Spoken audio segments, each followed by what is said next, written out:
एक गांव में निकाह की महफिल सजी हुई थी। चारों तरफ खुशियां थीं।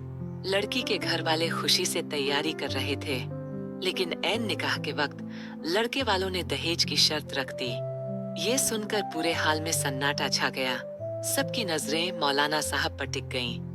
मौलाना ने संजीदा लहजे में कहा, निकाह इबादत है, सौदा नहीं। जो लोग बेटी के बदले दहेज मांगते हैं, उन पर अल्लाह की रहमत नहीं उतरती। लड़की के वालिद की आंखों से आंसू निकल पड़े। तभी बेटी ने हिम्मत से कहा, अब्बा जान, हमें ऐसा निकाह नहीं चाहिए जहां ईमान और इज्जत का सौदा हो। मौलाना ने फैसला सुनाया, ये निकाह नहीं हो सकता, क्योंकि जहां दहेज हो वहां बरकत और सुकून नहीं मिलता। यूं निकाह तो टूट गया, लेकिन लड़की ने अपनी इज्जत और दीन की हिफाजत कर ली।